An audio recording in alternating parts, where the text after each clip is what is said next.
Welcome back to TYT Sports. We have the Turks and Jerks crew in for Friday. You're going to see most of us on Monday, every single Monday, to review the best and worst of the NFL. But given the fact that yesterday was kickoff, Ben and JR here alongside me in the Super Bowl rematch. The quick recap of the game, it looked like a lot of Panthers in the first half. The defense for the Panthers was forcing turnovers to Trevor Siemian, who looked controlled.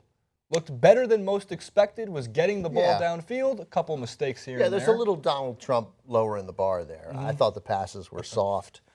But yeah, he looked soft better. But accurate. Soft but accurate, but soft. You can't throw soft in the NFL unless you're unbelievably accurate. There was I mean, the style of the distance. There wasn't any zip off. There was a floaty quality to it. And one of the particular floaters was picked off. Yeah. He got knocked down twice.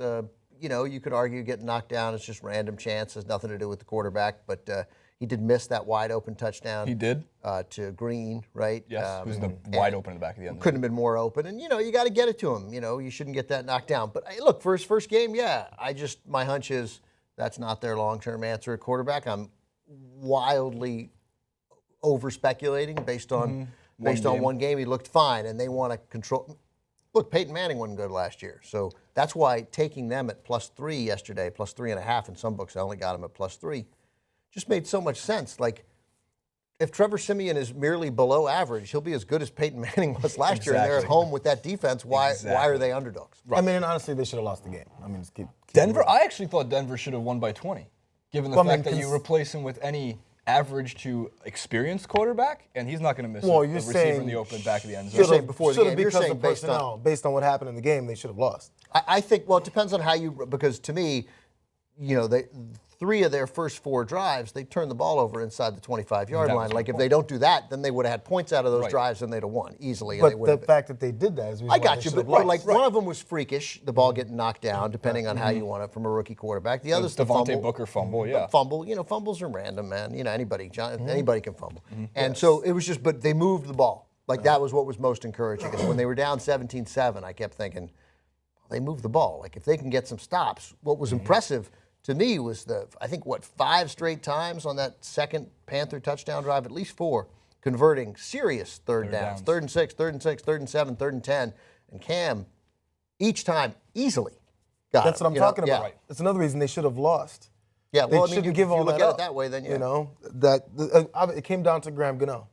Right, shanking the field goal. He's a professional kicker. He should have made a field goal. Yeah, yes, okay, yes. In that case, yes, he should have. And if we're going to give it jerk, you probably have to give it to Gano. It's tough, though. You're going to miss some 50-yard field goals. Right. The flip side is after you kick the ball into row E every single time on the kickoffs, like a 50-yard field goal in Denver is like a 40-yard field goal anywhere else. I mean, they had no timeouts going to the final drive of that game. They had to take a timeout after an incomplete pass. Part of it to play. Yeah. Right. Part of it was Cam. I mean, a lot of people were saying, well, that timeout's on Cam Newton. He didn't seem ready. Some of it was on Ron Rivera. But what I found the most interesting, most compelling thing was the coach's mindset has completely switched. Last year, if it's 4th and 1 and the Broncos have the ball, Gary Kubiak's kicking a field goal, even if it's on the 1-yard line. Yet he went for it. They got that half yard and were able to. Did they punch? They punched it in the end zone. Yeah, they got it on 3rd down. Right, they got it on 3rd down. Ron Rivera, 4th and 5, 4-ish minutes left in the game. Kicked a field goal to cut it to 1. Kicks a field goal to cut it to 1. Now, I think it was the right call for him because, again, you're playing on the road, a place where you can see, because you had to burn those timeouts, is an indication we're not getting stuff through. Like, stuff is not. And for all the knocks you want on Cam, it's incredibly loud. Clearly that made a difference. Also, what I'm going to talk about every single week is, because I've never heard it discussed, we always talk about quarterbacks not knowing the time, and frequently it's because they're dumb. Now we know they got hit in the head the whole game. And maybe, I don't know if when you get hit in the head, sometimes you're like, I need 30 seconds, right? But they don't have 30 seconds, and they got to think clearly and make these calls. So to me, Rivera made the right call, even though you're right. Really interesting point about the role reversal. But Rivera made the right call, as evidenced by the fact that they got the ball back with a chance to win the game with a field goal. He just missed it. And the timeout didn't really hurt him. That's a makeable field goal in Denver. Absolutely. A handful of other thoughts, though, just because we haven't touched on C.J. Anderson, who looked phenomenal, given the fact that I think all through the first 7 weeks of last year, no rushing touchdowns, 1 pass-catching touchdown. He looked great in the open field. Let's just do a little. Raise your hand if you drafted him in the 2nd round of both of your fantasy leagues. Both? Is that? Do we have any? JR doesn't play fantasy. He wouldn't have done it. both. I mean, because Jared would have drafted him in the first round. I mean, the season is over. He's going to get 2,000 yards on that team. Right. Don't you think combined? This is what we call overreaction. But yes, I mean, he's very capable given the fact, again. You don't think that guy's getting 1,400 rushing yards and 500 receiving yards? I think it's very possible. I think that's why people drafted him high in fantasy football. I don't know, people, I did. However, you're one of them. Chris List did the same thing. I was reading his observations. He was pretty happy about that too. But not just C.J. Anderson, because at times both Kelvin Benjamin and Demaryius Thomas looked like they were about to drop a pass, which is apropos for the past 5 seasons of play. Actually, Benjamin's only been in the league for 2.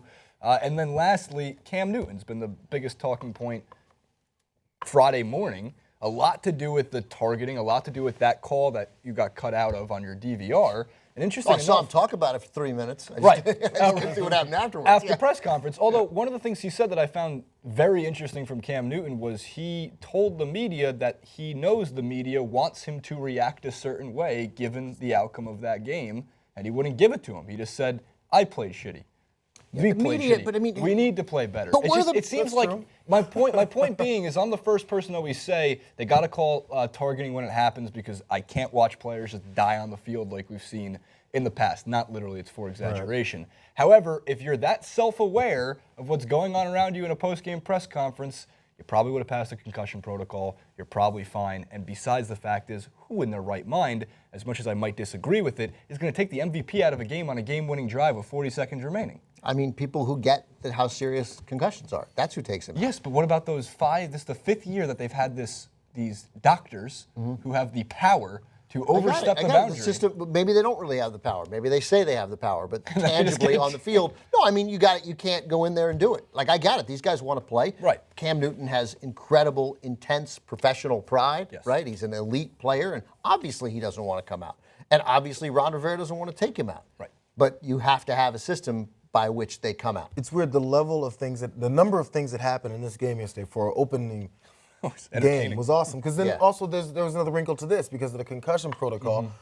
Brandon Marshall, not the receiver, the inside linebacker. The one who hates America. Yes, right. I want to talk about that too, by the way, because he's joined the list. Yeah. But so he was taken in for a concussion protocol, and as they were talking about it, the announcers mentioned something. I believe it was even Collinsworth said, after it's all said and done, there are the doctors on the sideline who are the neutral doctors who aren't the team doctors, and they don't even make the final decision. They do the assessment, but the final decision is by the doctors of the team. Right. And they mentioned, they said that might be something they're going to look into further because it was never more clear than the Cam thing. Because that guy, I mean, there's no way that hit was brutal. It was a terrible hit. I don't know that it was intentional. You know, his head moved a little bit right before impact, but the rules are the rules. It was an absolutely brutal hit, but even if it wasn't intentional, that's part of the frustration of the rules. Even when they don't mean to, it still gets assessed. Right. And it should have been assessed. Now, I read on ESPN from Ian O'Connor that essentially saying, I'm paraphrasing a little, that they should have ignored the intentional grounding because he was clearly throwing the ball away because he saw a guy come into his head. I don't know that you can make the assessment that your head is in danger. Your head's always in danger. You know, I mean, the whole point of intentional grounding is, oh, I'm about to get hit really hard. I'm going to get rid of the ball. Or the reason that he threw it short is because he's getting hit in his head while he's throwing the ball. I mean, mostly it's, I got to get rid of this ball, and so they got a rule to prevent you from doing that. It's a good rule. So I think they had to call both there. It's frustrating for every single football fan to see a 5-yard illegal contact to the head on 4th and 21. Right. You know, like the game was over, and I got it. He did it. It wasn't malicious. It was just, hey, my hand went here for a second, and he takes it away. And the referee calls it right away. I get it. But, man, just for me at least, there is a profound sense of wrong. Like, I feel injustice at that moment. Like, come on, man. It was 4th and 21, and you just gave it to him. And there's things like that probably happened. We mentioned earlier, and I'll say it every time, John Madden's one of my favorite football broadcasters of all time. Actually. So, he said you can call holding on every play, John Madden used to say. And it's true. And I bet those types of one-hand check to the face happens on many plays. Not every play the way the other one was, but that'll happen a lot, and it gets I mean, I assume they don't see it. You know, I mean, because I don't think that guy is thinking, they need a first down.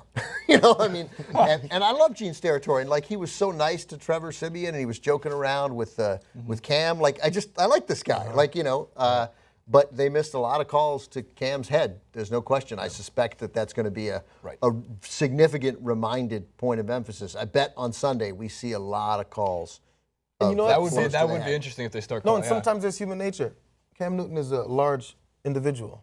Was he 6'5", He's 6'5", 230? 240. That's right. He's LeBron. He's pretty much built like LeBron. So when you see a guy that big, you're like, oh, he's not really. That was hurt. It's a subconscious. It's a great point. That's the same point Ian O'Connor made in that piece, that when he was said that the only part of it I disagreed with was the notion that he was throwing it away because he knew he was going to get hit in the head. I don't know how you could know what Cam knew at that moment. But his point was, do you think Peyton Manning and Tom Brady, they'd allow those hits on the head? And he wasn't suggesting anything, there was nothing racial about it. It was, look, this guy's big and he's running, and you just think differently about him because he's not Drew Brees. He's not standing back there in the pocket, and you don't feel this sense that you need to protect him. And obviously, his head needs to be protected as much as anybody else. What's crazy about that point is that you say it's like he's big and he's running.